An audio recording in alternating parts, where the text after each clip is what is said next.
korban yang kau berikan, kau merasa bahwa ini sakit, nah itu barulah disebut korban. Contoh, ketika orang Israel pergi ke bait Allah, mereka bawa korban persembahan, apakah burung terkukur, burung merpati, apakah domba, apakah kambing atau lembu. Itu ketika diserahkan di bait Allah, imam-imam yang menerimanya, itu langsung disembelih. So bisa membayangkan ketika leher domba atau hewan apapun yang mereka korbankan ketika disayat dengan pisau yang tajam, itu darahnya mengucur keluar dan domba yang menjadi korban dia teriak kesakitan. Nah, itulah kita semua Bapak Ibu. Dalam engkau mengiring Tuhan, Bapak Ibu, kau korbankan sesuatu untuk Tuhan, tidak akan pernah hilang, ya.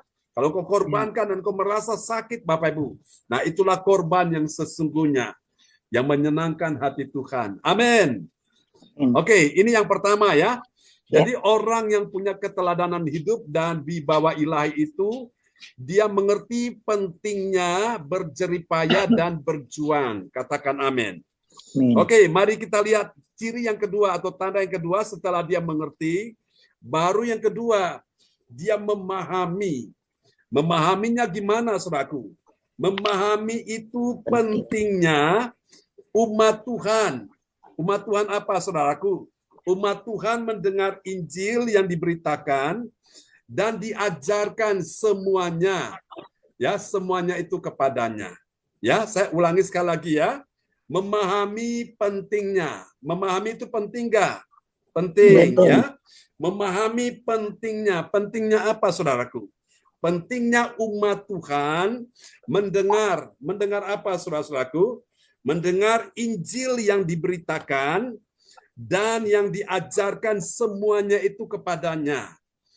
Saudara-saudara, Injil itu adalah kabar baik, kabar kesukaan, kabar gembira, kabar pengampunan dosa, kabar keselamatan, kabar pembebasan, ya. Karena apa? Dunia ini penuh dengan kabar-kabar buruk, kabar-kabar yang menakutkan, kabar-kabar yang membuat orang susah, sedih, orang stres, depresi, orang tertekan, frustrasi, Bapak Ibu. Dan dunia butuh Injil. Injil itu kabar baik, kabar gembira, kabar kesukaan. Nah, di dalam Yesus kita dengar kabar baik. Amin. Di luar Yesus kabarnya buruk semua. Dokter berkata penyakitmu tidak bisa disembuhkan. Walaupun ada obat, tapi obatnya pun mahal. Bahkan dokter pun berkata dia pun tidak bisa menjamin 100%. Apakah obat yang mahal itu bisa menyembuhkan 100% atau tidak. Saudara-saudara, kalau orang hanya menaruh pengharapan kepada sesuatu yang bukan dari Tuhan, hatinya kecewa. Tapi kalau dia menaruh pengharapan pada Tuhan, dia dengar Injil kabar baik. Hati yang susah tidak susah lagi. Hati yang sedih tidak sedih lagi. Hati yang takut, khawatir, bimbang tidak takut, khawatir, bimbang lagi. Kenapa? Karena dia dengar Injil kabar baik. Kabar baik di dalam Yesus ada pertolongan. Di dalam Yesus ada jawaban. Di dalam Yesus ada mujizat. Di dalam Yesus ada kesembuhan. Di dalam Yesus ada pengharapan. Dan pengharapan tidak mengecewakan. Katakan amin. Kasih tepuk tangan dulu yang meriah bagi Tuhan Yesus. Amin. Ya, kita lihat ayatnya dulu ya. 1 Timotius 4 ayat 11. Ya, 1 Timotius 4 ayat 11.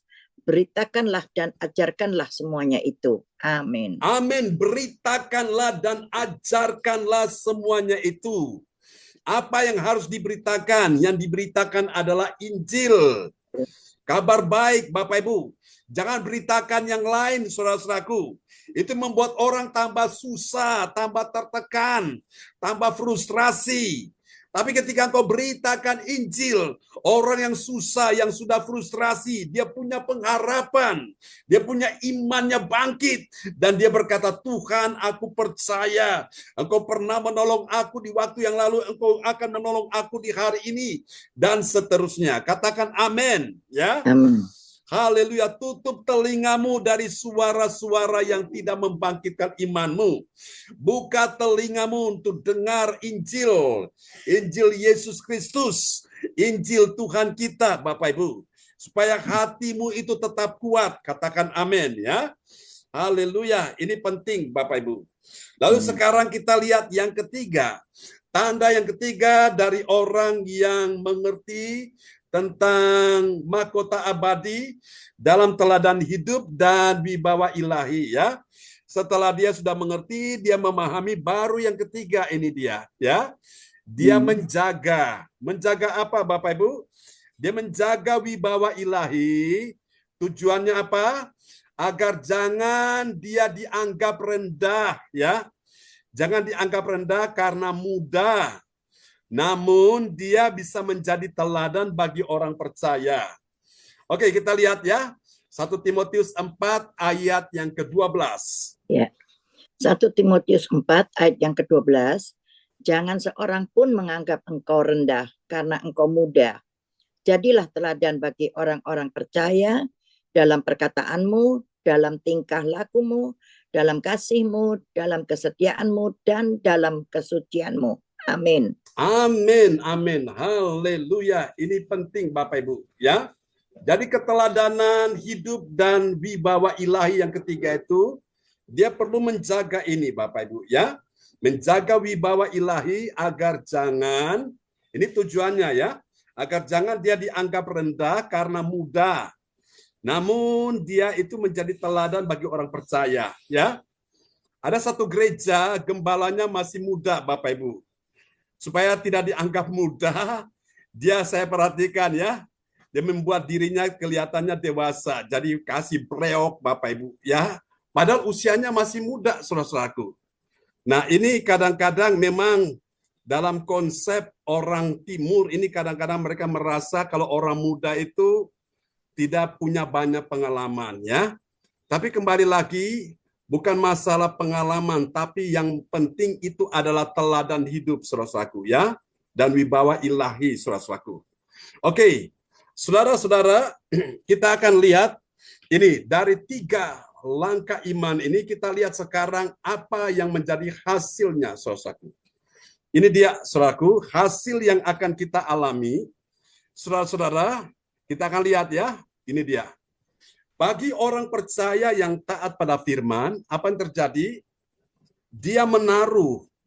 Dia menaruh apa, saudaraku? Dia menaruh pengharapan pada Allah, juru selamat. Juru selamat siapa? Juru selamat semua manusia yang percaya. Oke, kita lihat ayatnya ya. 1 Timotius 4 ayat 10. 1 Timotius 4 ayat yang ke-10.